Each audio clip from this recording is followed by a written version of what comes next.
1장 음향의 기초 7강입니다. 명료도는 음향 시스템으로 재생한 음성을 정확하게 알아듣는 비율을 의미하고 시스템의 음성 전달 능력을 나타냅니다. 명료도 시험은 의미가 없는 단음절을 음향 시스템으로 재생하여 피험자에게 들려주고 정확하게 받아쓴 결과의 정답률을 구하는 것입니다. 이와 같이 의미가 없는 50개 음절을 들려주고 정확하게 받아쓴 음절 수의 100%를 곱하여 구하는 것입니다. 엔, 쩔, 벙, 린, 수, 귀, 넛,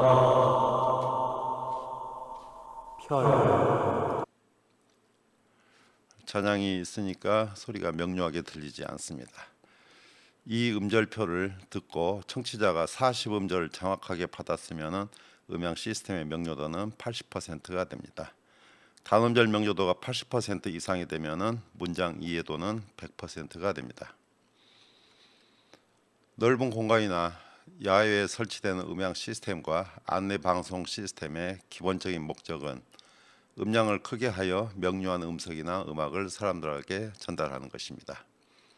또 역이나 공항 등 공공장소에서 안내방송이나 비상방송은 정보 전달 이외에 재난 상황에서 탈출할 수 있도록 정보를 전달하는 것이므로 아주 중요합니다.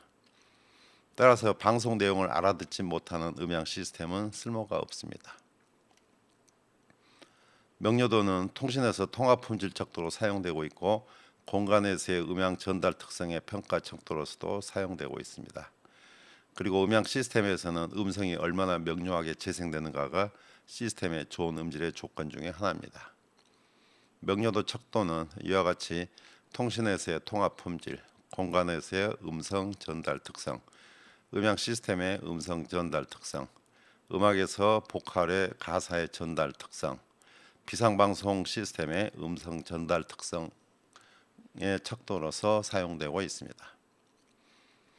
명료도를 열화시키는 요인은 아주 많습니다. 음성이 명료하게 들리지 않으면 여러 요인을 찾아내어 조치를 할 수 있어야 합니다.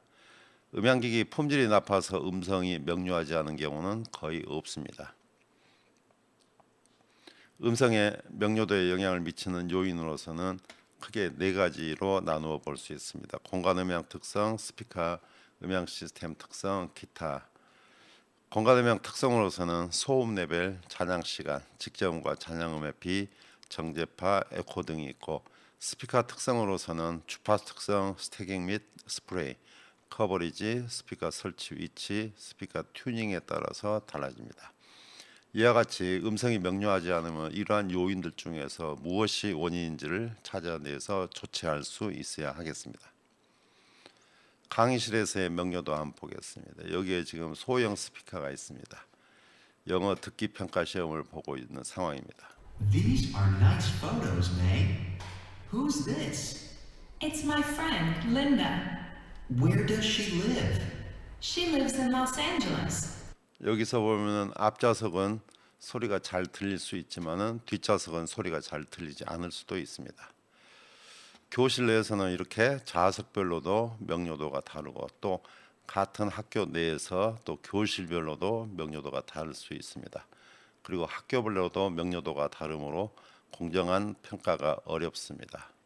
따라서 듣기평가 시험장에 명료도 표준화가 필요하다고 할 수 있습니다. 또 공공장소에서 안내방송의 명료도도 중요합니다. 여기에서 녹음한 음성입니다. 플랫폼에서 녹음한 것.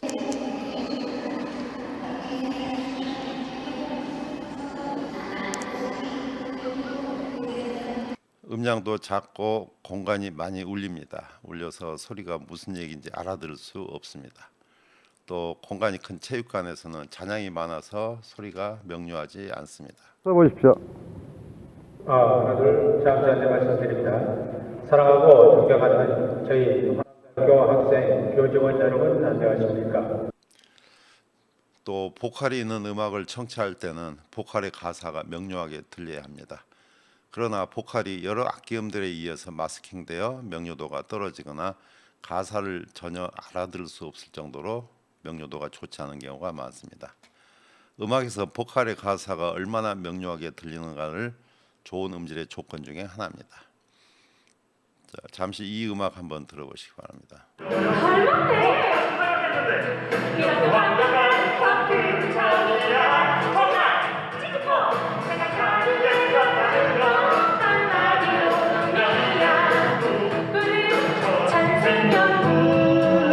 보컬이 악기음과 잔향의 마스킹이 되어 가사를 거의 알아듣기가 어렵습니다.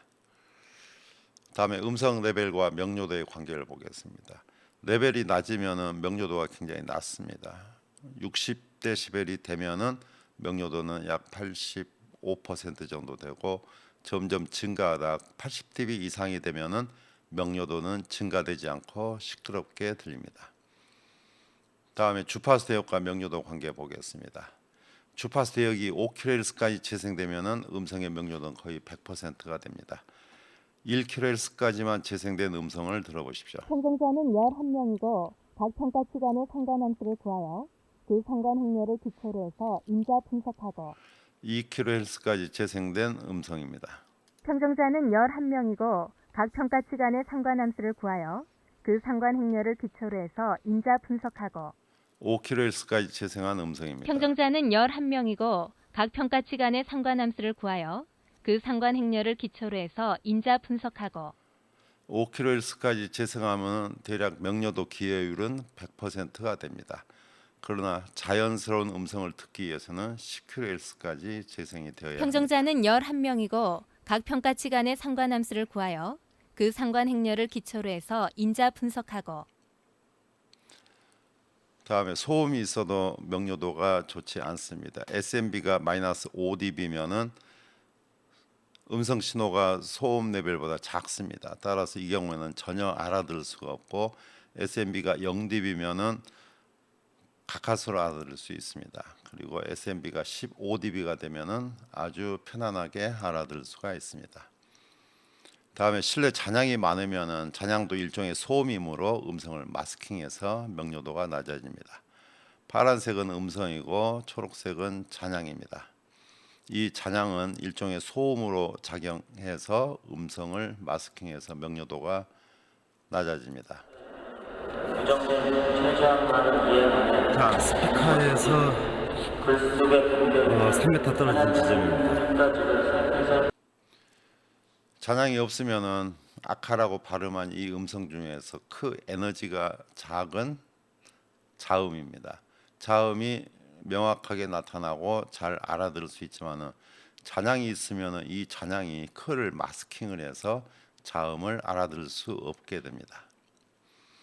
잔향도 소음과 같이 음성의 명료도를 저하시키는 요인이지만은 성향이 다릅니다. 소음에 비해서 음성 레벨을 크게 하면 명료해집니다. 그러나 잔향이 많은 경우에는 음성 레벨을 크게 하면 잔향음도 같이 증가돼서 명료도가 높아지지 않습니다. 이러한 경우에는 지향각이 좁은 스피커를 사용하여 직저음대 잔향음 레벨을 높이면 됩니다.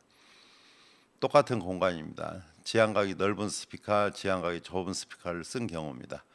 지향각이 넓은 스피커를 쓰면은 벽이나 천정에서 음이 반사가 많아서 반사음 레벨이 이렇게 높습니다. 그러나 지향각이 좁은 스피커를 사용하면은 반사음이 많이 줄어들게 됩니다. 따라서 이 경우보다 명료도가 더 높아집니다. 야외 스포츠 시설의 음향 시스템 설계에서는 실내와 달리 자유공간이므로 정기적인 고려 외에도 자연 환경에 의한 음의 영향을 충분히 고려해야 한다. 야외 스포츠 시설의 음향 시스템 설계에서는 실내와 달리 자유공간이므로 정기적인 고려 외에도 자연 환경에 의한 음의 영향을 충분히 고려해야 한다. 대역별 음색의 특징 중에서 고음, 특히 1에서 4kHz는 명료도 대역이라고 얘기를 했습니다. 1에서 4kHz는 명료도 기여율을 75% 차지하고 있습니다. 따라서 1에서 4kHz의 대역이 특성이 좋지 않으면은 명료도가 낮아집니다. 이거 1에서 4kHz 대역의 레벨이 낮습니다. 따라서 이러한 주파수 특성을 갖는 스피커는 음성의 명료성이 좋지가 않습니다. 또 스피커를 스태킹해서 간섭이 생기면은 고음이 상쇄가 되기 때문에 소리가 명료하게 들리지 않습니다. 또 실내에서는 정제파에서 저음이 이렇게 부스트가 됩니다. 따라서 이 저음이 명료도 대역을 마스킹을 해서 명료도가 낮아집니다. 보컬이 있는 음악을 청취할 때는 보컬음이 다른 악기음보다 제일 앞에 정의되고 명료하게 들려야 합니다. 그러나 보컬이 명료하게 들리지 않고 무대 제일 뒤에 있는 것 같이 거리감이 느껴지는 경우는 좋은 음질이 아닙니다. 이러한 경우에는 여러 가지 원인이 있을 수 있지만은 1에서 4kHz 대역의 특성이 좋지 않은 경우나 또는 200Hz 전후의 대역이 너무 부스트되어 있으면은 보컬의 명료도의 중요한 대역을 마스킹하여 명료도가 낮아집니다. 음질의 좋고 나쁨을 청취하여 주관 평가하는 경우에는 악기음보다 음성이나 보컬음이 자연성과 명료도를 평가하기 쉽고 왜곡도 잘 지각이 됩니다. 음의 명료성은 영상의 선명성과 비교해 볼 수 있습니다. 영상의 선명성은 누구나 쉽게 판단할 수 있지만은 음의 명료성은 잘 판단하지 못하는 경우가 많습니다. 영상의 선명성이 좋지 않은 경우 좋은 경우입니다. 음성으로 따지면은 명료한 음성, 명료하지 않은 음성 이렇게 비유해 볼 수 있습니다. 선명하지 않은 영상, 선명한 영상입니다.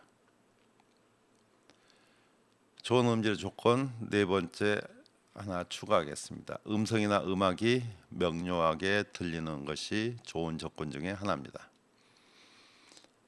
다음에 무향실입니다. 무향실은 벽, 천장, 바닥에 두꺼운 흡음재 층을 만들고 음의 반사가 없는 자유 공간을 근사적으로 만든 것입니다. 주로 스피커와 마이크의 음향 특성 측정에 사용이 됩니다. 또 바닥의 반사성으로 되어 있는 반무향실이 있습니다. 반무향실은 자동차나 가전제품의 음향 특성을 측정하는 데 사용합니다. 또 무향실에서는 심리 실험을 하는 데 사용합니다. 반사음이 없으므로 원하는 방향의 반사음을 부과해서 실험을 하는 그런 장면입니다. 예전에 무향실이 없었던 당시의 심리시험 장면입니다. 밤에 옥상 위에서 스피커로부터 원하는 음을 재생하고 주변에 반사음이 없도록 만든 그런 실험 장면입니다. 또 무향실에서 음악을 녹음할 때도 사용합니다. 무향실에서 녹음한 음악을 무향음원이라고 하고 콘서트홀에서 음악을 재생하면서 주관적인 음향 평가를 하거나 홀의 임펄스 리스폰스와 컨볼루션에서 홀의 음향 특성을 평가하는 데도 활용합니다. 다음에 잔향실입니다. 잔향실은 무향실과 반대로 실내가 아주 울리도록 벽면을 반사적으로 마감해서 잔향 시간을 10에서 15초 정도로 만든 음향 측정실입니다. 잔향실은 주로 흡음재, 흡음률을 측정하는 데 활용합니다. 잔향실에 원래의 잔향 시간을 측정을 하고 흡음재를 설치하고 난 뒤에 잔향 시간을 측정을 합니다. 이 식으로 이 흡음재의 흡음률을 측정을 합니다. 이 내용은 14장 공간음향 14.21식을 참조하십시오.